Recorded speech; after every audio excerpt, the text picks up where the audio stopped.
Presenta Colsubsidio, con todo lo que te mereces.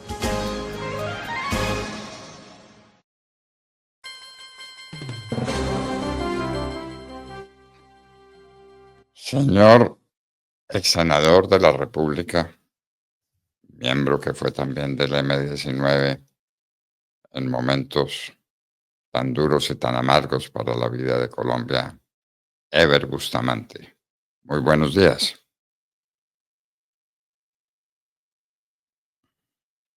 Estar en su programa que orienta, que guía a los colombianos la hora de la verdad. Muchas gracias. Pues muchas gracias a usted por aceptar nuestra invitación. El presidente Petro está diciendo que gobierna a Colombia como se gobernaba el M-19. ¿Vale esa comparación? Doctor Londoño, usted que es un hombre que conoce ampliamente la historia del país, que además domina con mucho conocimiento y profundidad el derecho constitucional, la historia constitucional del país, y no solo la historia constitucional, sino la historia general de Colombia, sabe muy bien que el M-19 fue un movimiento armado que causó con sus actividades, sus operaciones armadas, muchos dolores a la patria, hay que decirlo, porque la guerra o los conflictos armados tienen esa consecuencia muy delicada pues para los ciudadanos y para quienes se integran a esa lucha. Pero también hay que decir que el M-19 al final tomó una decisión unilateral de dejar las armas y que esa actitud que fue recogida por el gobierno del presidente Barco se reflejó finalmente en una contribución, porque el M-19 propició la conformación de una lista a la Asamblea Nacional Constituyente que no era exclusivamente de personas vinculadas al M-19, sino fue una lista que integró con personalidades, con políticos de distintos sectores económicos, sociales y políticos del país. ¿Y cuál fue el espíritu de esa constitución, de ese logro que el doctor Londoño conoce muy bien?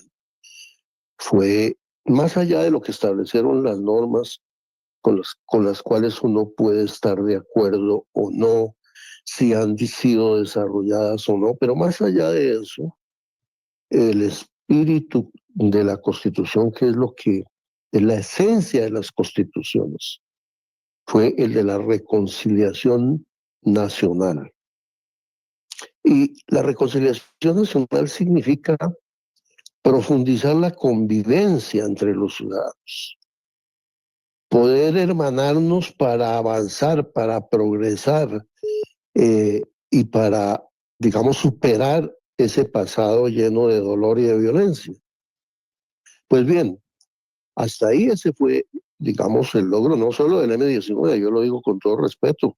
Aquí hubo sectores muy importantes, como el del doctor Álvaro Gómez, que jugó un papel trascendental. Yo diría que parte de su legado del acuerdo sobre lo fundamental se reflejó de alguna manera en ese hecho histórico de la adopción de la nueva Constitución.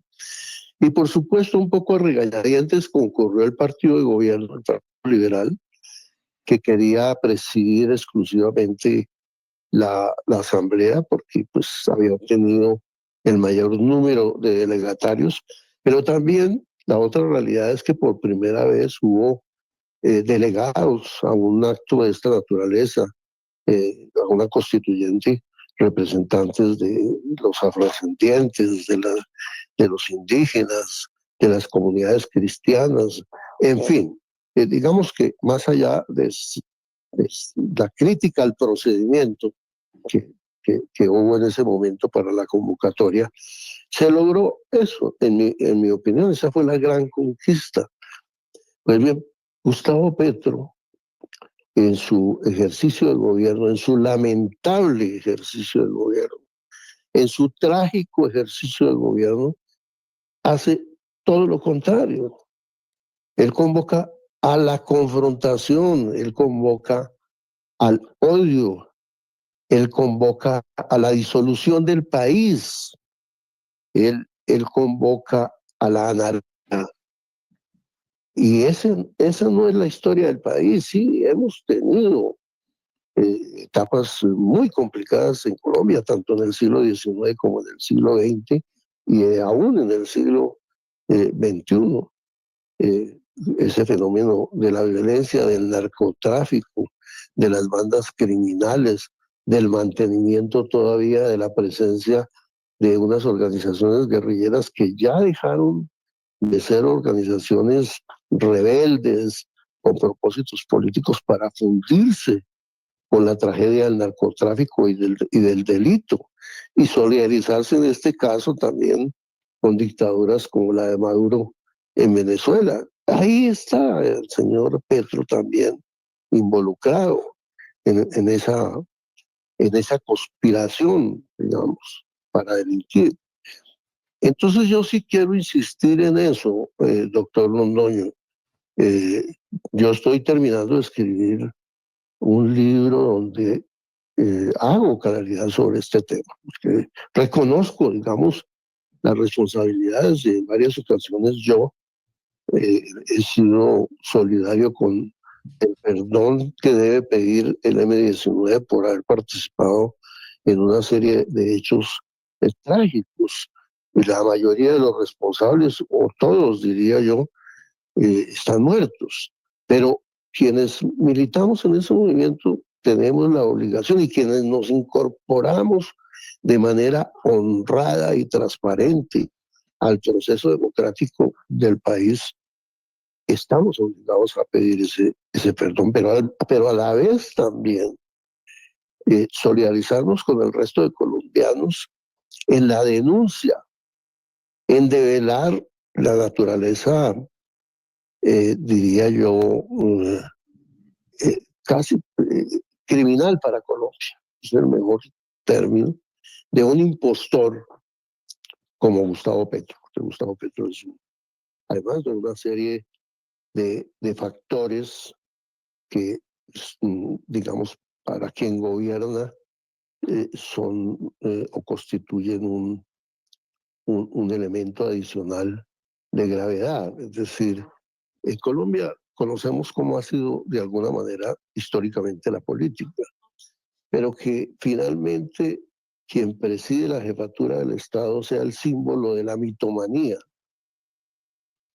sea el símbolo del engaño. Algo mucho más grave, eh, la bandera de la corrupción, porque es que la misma vicepresidenta en ese fallido Consejo de Ministros que el país atónito presenció la semana pasada, lo de manera central, la señora vicepresidenta fue eh, la gravedad de la corrupción, de la cual es responsable el actual gobierno. Entonces, si en las entrañas mismas de ese poder, que es mala hora, llegó para Colombia, se está afirmando que hay corrupción, y hay una corrupción, digamos, eh, como todas las corrupciones, digamos, pero esta de manera particular daña una cosa muy importante para Colombia, que es la credibilidad, la confianza pública. ¿Por qué? Porque lo fundamental, la esencia de la propuesta durante la campaña del señor Gustavo Petro fue la de luchar contra la corrupción. Y él decía, se inflaba planteando que iba a acabar con la corrupción, que decía que era pues una característica de la manera de gobernar en Colombia. Pues todos sabemos que el poder, no solo en Colombia, sino en todas partes, tiene ese riesgo de la corrupción. Pero este señor llegó y uno encuentra que sus familiares, sus conocidos, sus funcionarios, eh, en distintos niveles de la escala gubernamental, están comprometidos de manera grave con la corrupción. Uno no puede meterse a la piscina y no mojarse. Total que el señor Petro tiene una responsabilidad. El señor Olmedo, eh, que lideró la Asociación para Delinquir como director de la Agencia Nacional de Riesgo, Olmedo López. política de Estado, ¿sí? Una política de Estado. O sea, por primera vez hay un testimonio, una aseveración y unas evidencias también, porque todo el entorno del señor Petro en ese momento resultó comprometido. Entonces sí, esto sí hay que aclararlo. Lamentablemente tenemos por norma constitucional una instancia que juzga al presidente de la República que es inocua, que es inoperante, que no funciona, que como es la Comisión de Acusaciones de la Cámara de Representantes. Tal vez en el futuro eso habrá que introducir una modificación para adoptar un sistema de juzgamiento mucho más realista, mucho más efectivo, que de verdad signifique hacer justicia. No digo que sirva para persecución de los presidentes, no, pero que opere mínimamente, porque no es posible lo que acaba de suceder, por ejemplo, en el Catatumbo, este señor con esa publicación de una foto que es secreto de parte de la inteligencia que se hace para combatir este tipo de actos criminales que se cometen por parte de las bandas criminales, por parte de las guerrillas, y la publica tranquilamente. Esa es una traición a la patria. ¿Y dónde está el juzgamiento? ¿Dónde está siquiera el debate nacional sobre la gravedad de estos hechos? Este señor va diciendo cualquier cosa. Mire, para legitimar la presencia del señor Benedetti en, en ese consejo y en el alto gobierno, dice, dice dos mentiras. Yo aquí pido disculpas a los oyentes porque generalizo una situación. A la gente muchas veces le molesta que se hable del M-19, pero inevitablemente tengo que hablar de lo que dijo el presidente. Dijo es que el señor Benedetti se parece, tiene un aire a Jaime Bateman. Eso yo lo conocí a Jaime Bateman y es una comparación insultante, eh, porque Jaime Bateman fue un guerrillero, pero tenía una visión de país, tenía un cuerpo de doctrina, tenía unas propuestas equivocadas o acertadas, pero no era un hombre un corrupto. Y esa es una mentira, pero a renglón seguido agrega que él conoció a Jaime Bateman. Y si uno lee su libro, que es un sartal de mentiras, el libro del señor Gustavo Petro, el que publicó unos meses antes de la campaña electoral en el año 22, creo que fue a principios del año 22, él mismo dice, creo que en la página 35, 36, dice, yo no conocí a Jaime Bateman.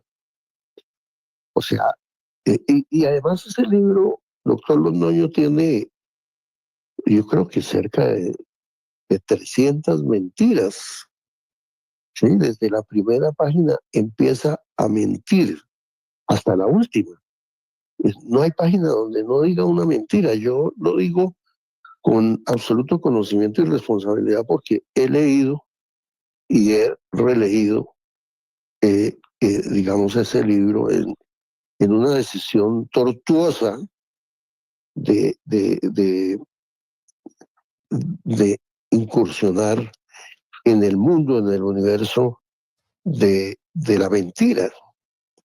El doctor Londoño, que es un historiador enorme, que le enseñó a muchos colombianos en la universidad y que cotidianamente le enseña desde los micrófonos, sabe que hace unos 500 años existió un autor extraordinario que fue Erasmo de Rotterdam, que escribió el Elogio de la Estupidez.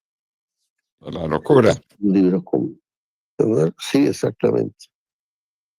Ahí está dibujado nuestro personaje. De tal manera, doctor Londoño, que son muchas las cosas que se podrían decir.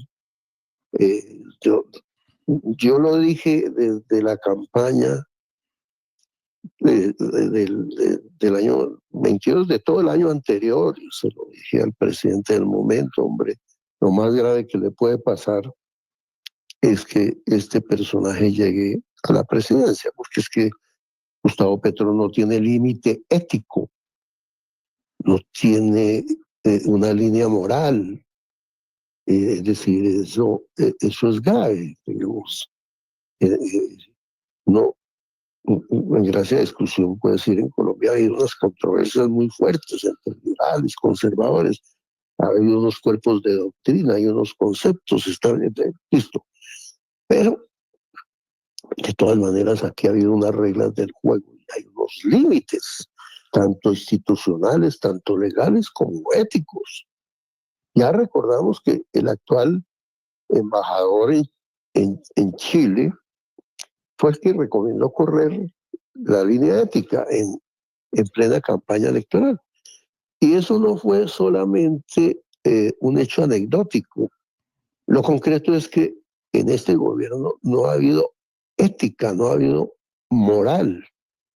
No existe, eso me recuerda a un autor de principios del siglo pasado, alemán, Max Weber, que conoce muy bien el doctor Londoño, y que hablaba de la ética, de la responsabilidad.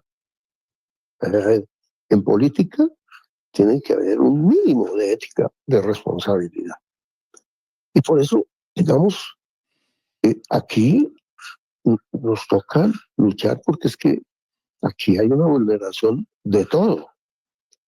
Es que ya no es un problema ideológico, doctor Londoño, eso es lo grave, porque el mismo, este señor en el Consejo de Ministros ya migró de ser un socialista a un humanista para justificar los principios de una alianza espúrea con el sector que representan estos señores ahí, que es el santismo, con el que desde 2011 o 2012 existe una alianza entre Gustavo Petro y Santos. Entonces, digamos, no existe, digamos, ningún nivel de referencia, de responsabilidad, de seriedad en el trato con un personaje de esta naturaleza. ¿Qué se puede hacer con él? Se pregunta uno. Ninguno, porque no es posible. Estamos ante una circunstancia muy difícil. Yo creo que lo mejor para finalizar, doctor Londoño, y me disculpa que me tomé la palabra porque usted siempre ilumina y orienta con sus palabras, digamos, este programa. Y nos tocará hacer un esfuerzo, finalmente, lo menciono, doctor Londoño, pues el país tiene que, de alguna manera, acercar a sus mejores mujeres y hombres para lograr que en el año 2026 esta situación se supere y se logre iniciar un proceso de reconstrucción, porque esto es una tragedia peor que la del Palacio de Justicia. Muchas gracias, doctor Londoño. No sé si... Muchas gracias a usted, don Eber Bustamante. Muchísimas gracias. Y usted sabe muy bien de lo que habla. Sus palabras tienen ese valor, que son casi que una confesión del alma, pero también una protesta que sale del fondo de esa alma contra estos atropellos a la verdad continuos de Gustavo Petro. Bueno, no escuchamos voces como las de Eber Bustamante, entonces ahí lo tenemos. Eber Bustamante, senador de la República, estaba con nosotros en la hora de la verdad. Estudiar hoy impulsará tus oportunidades laborales mañana. Matricúlate en SET con subsidio de educación tecnológica y podrás recibir becas y patrocinios de hasta el 70% de la matrícula. Inscríbete en nuestros programas técnicos y tecnológicos y transforma tu futuro. Conoce nuestro portafolio en www.setcolsubsidio.edu.co. Vigilado Mineducación.